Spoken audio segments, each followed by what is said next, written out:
बिस्मिल्लाहिर्रहमानिर्रहीम, अस्सलाम वालेकुम। कैसे हैं आप सब? उम्मीद करता हूँ आप सब खैरियत से होंगे। आज की वीडियो में हम पढ़ेंगे टॉर्क के बारे में। टॉर्क क्या होता है? मोमेंटम मोमेंट ऑफ फोर्स क्या होता है? इसके बारे में आज हम पढ़ेंगे। उससे पहले हेडिंग लगा लें किसकी? Like and unlike parallel forces की। लाइक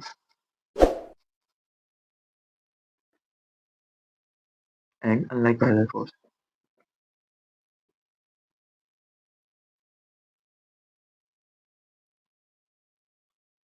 लाइक और अनलाइक पैरेलल फोर्सेस क्या होता है? देखो नाम से लग रहा है कि कोई लाइक फोर्सेस मतलब जो मिलते-जुलते होंगे, अनलाइक फोर्सेस मतलब जो नहीं मिलते-जुलते होंगे। तो यही है कि अगर कोई बॉडी जैसे गाड़ी है, गाड़ी के ऊपर अगर आप फोर्स लगाओ, तो एक बंदा अगर फोर्स लगाए एक फोर्स, अगर कोई दूसरा बंदा भी फोर्स लगा रहा हो, अब जैसे गाड़ी को अगर धक्का देके पुश करके आगे लेके जाना है, अब एक बंदा आगे ले जाते हुए धक्का दे रहा है, उसको देखते हुए दूसरा आया, तीसरा आया, चौथा आया, तो ये चारों जो फोर्स लगा रहे हैं, ये गाड़ी है, समझो ये डब्बा है, ये गाड़ी है। अब इसके ऊपर एक फोर्स लग रही है यूँ, दूसरी फोर्स यूँ, तीसरी फोर्स यूँ, चौथी फोर्स यूँ। तो ये सारी फोर्सेस क्या है? लाइक पैरेलल फोर्सेस हैं। ये पैरेलल लग रही है, मतलब ये सारी ये लाइनें कौन सी है? पैरेलल लाइन है। और पैरेलल भी लग रही है फोर्सेस, और कैसे लग रही है? लाइक लाइक लग रही है फोर्सेस। मतलब ये जो सारी फोर्सेस हैं ये क्या है? एक जैसी है, एक ही डायरेक्शन में फोर्सेस लग रही है, तो इनको क्या कहेंगे? ये कौन सी फोर्सेस है? Parallel, like parallel forces. लेकिन अगर मैं क्या करूं कि एक बंदा था जो धक्का दे रहा था यूं, दूसरा बंदा आया उसको देखते हुए यूं धक्का देने लगा, तीसरा आया उसने बोला ये क्या कर रहे हैं ये लोग, मैं यहाँ से देता हूँ धक्का, मैं कुछ नया करता हूँ। वो नया करने के चक्कर में उसने वहां से आगे से धक्का देना शुरू कर दिया। और चौथा आया, उसने भी देखा, उसने बोला यहाँ दो है, यहाँ एक गलत हो गया ना, तो यहाँ पे भी एक और डाल दो। तो क्या हुआ? ये फोर्स यहाँ लगा रहा है, ये फोर्स यहाँ लगा रहा है, तो ये दोनों आपस में कैसे फोर्सेस लगा रहे हैं? अनलाइक पैरेलल फोर्सेस लगा रहे हैं। क्यों? एक की डायरेक्शन यू है, दो की डायरेक्शन यू है, दो की डायरेक्शन यू है। अब इधर से भी धक्का लगा रहा है कोई, उधर से भी धक्का लगा रहा है, तो क्या है कि चीज वहीं पे ही है। क्यों? अगर अगर ये यहाँ से 5 न्यूटन फोर्स लगा रहा है, ये भी यहाँ से 5 न्यूटन फोर्स लगा रहा है, ये भी 5 न्यूटन लगा रहा है और ये भी 5 न्यूटन लगा रहा है, इन दोनों का प्लस करो 10 न्यूटन, इन दोनों का प्लस करो 10 न्यूटन। 10 न्यूटन की फोर्सेस लग रही है, तो 10 और 10 ये क्या हुआ? आपस में क्या कट गए? कैंसिल होगा 10 और 10, तो बॉडी क्या हुई? बॉडी अपनी जगह में ही रहेगी, बॉडी मूव नहीं करेगी। तो ये लाइक और अनलाइक पैरेलल फोर्सेस इस तरीके से होता है। अगर आपको किसी जगह को मूव करवाना है तो आप क्या करोगे? उस पर लाइक पैरेलल फोर्सेस ही लगाओगे। अब एक अनलाइक पैरेलल फोर्सेस की एग्जांपल ये भी है कि अगर रस्सा कसी रस्सा कशी गेम देखा है? यहाँ पे बंदा खड़ा होता है, वो फोर्स लगा रहा होता है, यहाँ पे बंदा खड़ा है, वो फोर्स लगा रहा है, यहाँ पे खड़ा है कोई, वो फोर्स लगा रहा है।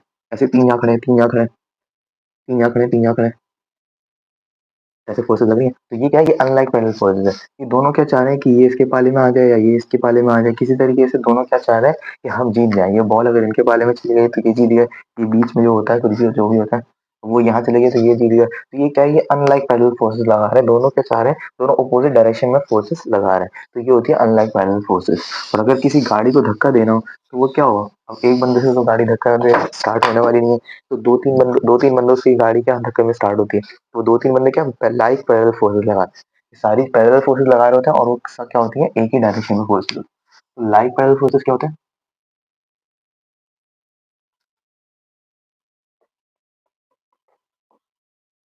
Like parallel forces,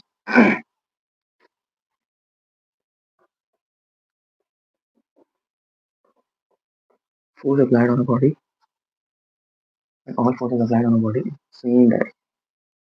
When all forces applied on a body same direction.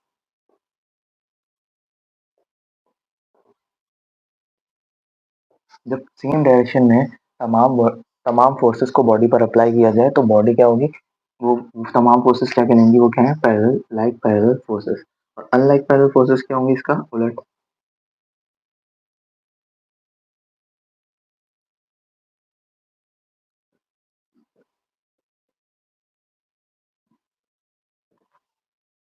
क्या होंगी इसका उलट? When all forces applied on a body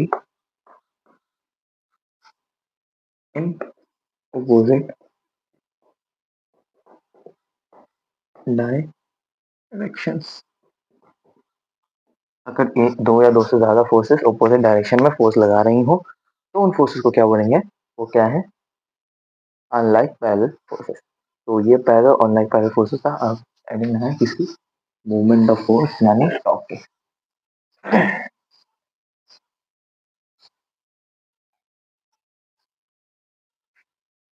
अच्छा, टॉर्क होता क्या है? टॉर्क होता है एक पॉइंट पर, अगर एक पॉइंट पर फ़ोर्स लगाई जा रही हो, तो उस फ़ोर्स को क्या कहेंगे? टॉर्क। अब जैसे ये देखो, ये मार्कर है, अब ये मार्कर क्या है, इसको अगर मैं यूँ घुमाऊँ, तो ये क्या हो रहा है, एक एक एक्सिस पर ही ये घूम रहा है, एक एक्सिस पर ही पॉइंट। जैसे गाड़ी चलाते हुए जो व्हील वो होता है, हैंडल, जो गाड़ी का व्हील जो होता है, जो स्टीयरिंग व्हील होता है, स्टीयरिंग व्हील एक ही डायरेक्शन पे होता है और उसको यूँ घुमाया जाता है। उसका एक पॉइंट फिक्स होता है। पॉइंट ऑफ एक्स एक पॉइंट उसका क्या है? फिक्स है। ये पॉइंट फिक्स है और ये इसका स्टीयरिंग है। अब ये स्टीयरिंग है और ये घुमाया जा रहा है। अब ये जब यूँ करके हम घुमाते हैं, यूँ या यूँ, दोनों साइड पे जो हम घुमा रहे हैं, ये घुमाते हुए स्टीयरिंग घूम तो रहा है, लेकिन स्टीयरिंग घूमते हुए तो वो उसी फ़ोर्स को क्या कहेंगे, जो हम फ़ोर्स अप्लाई कर रहे हैं स्टीयरिंग को घुमाने के लिए, उस फ़ोर्स को जो हम फ़ोर्स स्टीयरिंग को घुमाने के लिए अप्लाई कर रहे हैं, क्लॉकवाइज़ डायरेक्शन में या एंटी क्लॉकवाइज़ डायरेक्शन में, उस फ़ोर्स को हम क्या कहेंगे? टॉर्क या मोमेंट ऑफ फ़ोर्स। तो क्या है? सिंपल सी डेफिनिशन, टॉर्क की या moment of force.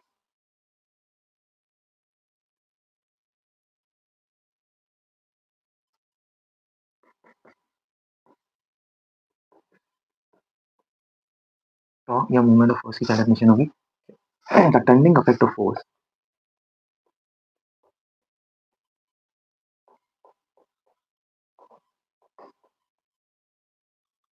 The turning effect of force is known as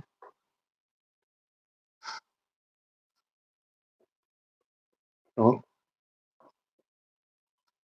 और मोमेंट ऑफ फ़ोर्स। ये होगा टॉर्क की डेफिनिशन। टॉर्क इसे डिनोट करते हैं, इट इज डिनोटेड बाय ये सिंबल। ये सिंबल ये है, टॉर्क का सिंबल है। टॉर्क से डिनोट मोमेंट ऑफ फ़ोर्स को। और इसका ऐसा यूनिट क्या है? इट्स ऐसा यूनिट इज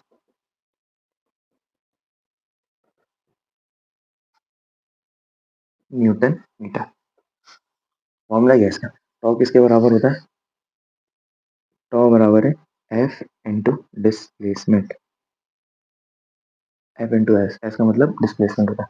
तो अब देखो, इसकी एग्जाम्पल क्या है कि गाड़ी का जो व्हील होता है, गाड़ी का व्हील है, उसको हम क्या एक पॉइंट ऑफ एक्सिस पे ही घुमाते हैं ना। गाड़ी का व्हील है, वो एक पॉइंट ऑफ एक्सिस से टायर से कनेक्ट होता है और वो व्हील जब हम घुमाते हैं तो क्या होता है? टायर घूम रहा है। तो ये व्हील जो ये एक पॉइंट पर कनेक्ट है और उस पॉइंट पर इस व्हील को घुमाने के लिए जो फोर्स लग रही है, एंटी क्लॉकवाइज या क्लॉकवाइज या एंटी क्लॉकवाइज, दोनों में से किसी भी जगह पर इस व्हील को घुमाने के लिए जो फोर्स लग रही है ना, उस फोर्स को हम क्या कहेंगे? टर्निंग इफेक्ट ऑफ टॉर्क या मोमेंट ऑफ फोर्स। तो उस डायरेक्शन, उसको जो घुमाने के लिए फोर्स लगेगी, वो क्या कहलाती है?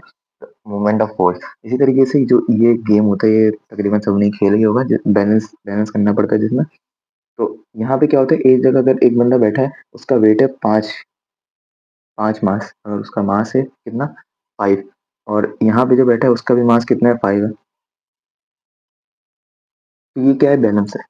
लेकिन अगर यहाँ पे कोई भारी आ गया, 6 मास हो गया किसी का, तो इसकी क्या होगी? मास फोर्स ऑटोमेटिक बढ़ जाएगा। फोर्स का सिंबल क्या होता है? फोर्स की फॉर्मूला क्या था? M A. मास है तो फोर्स क्या होगा? ऑटोमेटिक बढ़ जाएगी। अब जब फोर्स बढ़ गई तो क्या होगा कि इसकी क्या हो जाएगी? वो बढ़ जाएगी। तो ये क्या, इस इधर से नीचे आ जाएगा, तो ये ऐसे हो जाएगा। लेकिन अब अगर इसको दोनों को बराबर करना होगा, ये ऐसे हो जाएगा। अब अगर इसको बराबर करना होगा तो यहाँ से इसका अगर मैं डिस्टेंस बढ़ा दूँ, अगर डिस्टेंस बढ़ा, ये देखो डिस्टेंस बढ़ा, तो अपने आप बढ़ जाएगा। डिस्टेंस बढ़ा तो टॉप अपने आप बढ़ जाएगा। तो ये जो मोमेंट, जो बैलेंस होगी, बैलेंसिंग फोर्स, वो वापस दोबारा इधर आ जाएगी। अगर मैं किसी को यहाँ पे बैठा दूँ, इसको अगर मैं इतना पीछे कर दूँ, तो क्या होगा? बैलेंस जो फोर्स है वो क्या हो जाएगी? दोबारा बैलेंस हो जाएगी। तो यही होता है डिस्प्लेसमेंट पर टॉप का किस तरीके से इफेक्ट पड़ रहा है, ये यहाँ पर देखा जा रहा है। ये जो मोमेंट ऑफ फोर्स है, ये डिस्प्लेसमेंट पर भी डिपेंड करती है। इसी तरीके से एक दरवाजा है, एक दरवाजा है, सही है।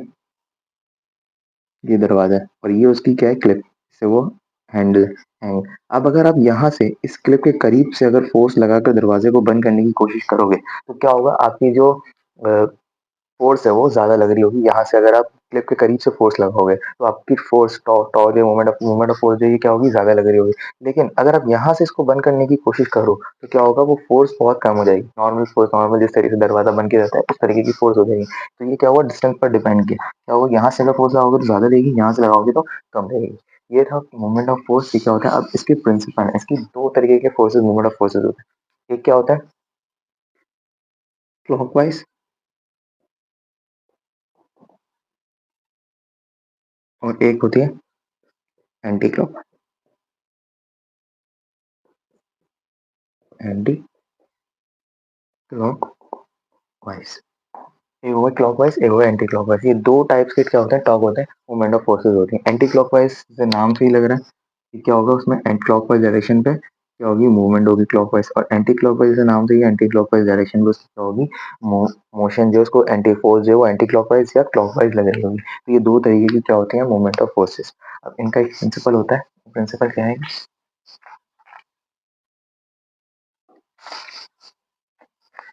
प्रिंसिपल होता है टॉर्क का। प्रिंसिपल क्या है कि जब भी हमेशा क्या होती है कोई भी चीज अगर बैलेंस इक्विलिब्रियम पर है तो उसका जो एंटी क्लॉकवाइज टॉर्क होगा और क्लॉकवाइज टॉर्क होगा वो क्या होगा, बराबर।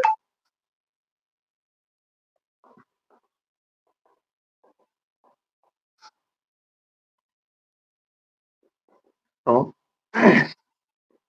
when the body is in equilibrium, then the torque of clockwise is equal to torque of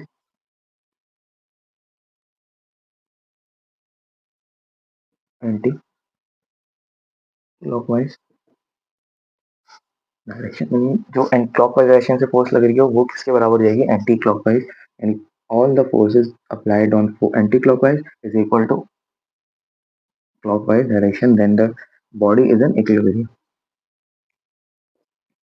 ये एक और तरीके से इसकी डेफिनेशन दिया सकते हैं। अब देखो ये किस तरीके से हो जाएगा कि clockwise torque is equal to anti clockwise torque.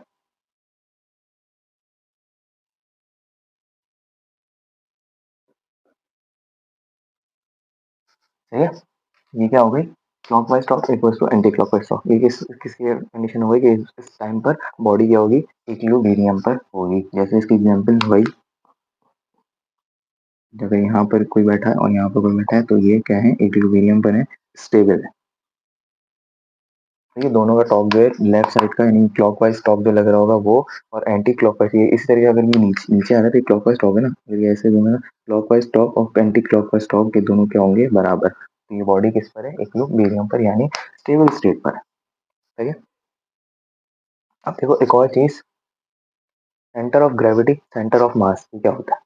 अगर कोई बॉडी, जैसे ये बॉडी जो है अगर इसकी ऐसे स्टेबल है, एक पॉइंट पर स्टेबल है, तो ये क्या है, ये पॉइंट इसका क्या होगा, सेंटर ऑफ ग्रेविटी। ये तो बॉडी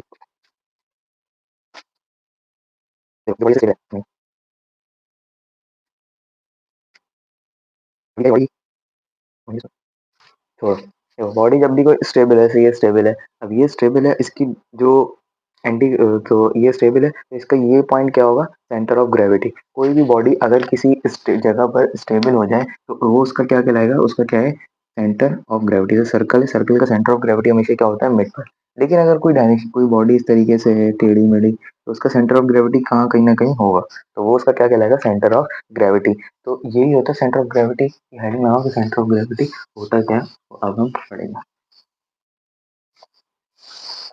आम अल्फाज में सेंटर ऑफ ग्रेविटी उसको कहेंगे कि किसी भी बॉडी का जो वेट हो या जो मास हो वो उस पॉइंट पर क्या हो सके, स्टेबल हो सके, उस पॉइंट पर उसको एक्सेस कर, उस पॉइंट पर उसको बैठा सके कि उस पॉइंट पर जो है वो पूरी बॉडी क्या हो रही है, खड़ी रह रही है। सही है, तो सेंटर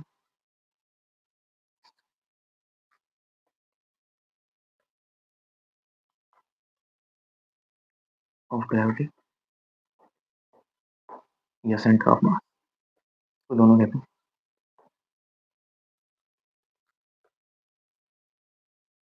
सेंटर ऑफ मास या centre of gravity.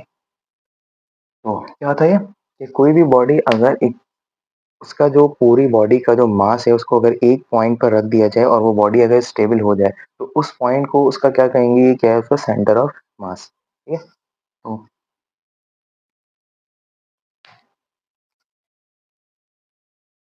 a body behaves as if the whole mass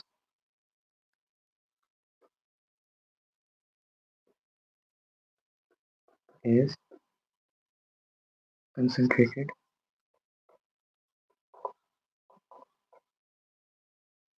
as one point,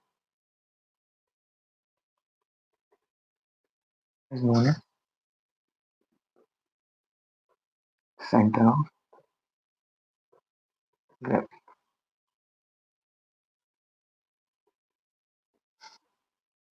कोई भी बॉडी जिसका कंसंट्रेट जो पूरा जो जितना भी होल मास है उस बॉडी का पूरा मास वो एक पॉइंट पर क्या हो जाए, एक पॉइंट पर आ जाए, मतलब वो बॉडी जो है उस पॉइंट पर स्टेबल हो जाए, तो उस पॉइंट को क्या कहेंगे हम, वो पॉइंट क्या है उसका सेंटर ऑफ ग्रेविटी।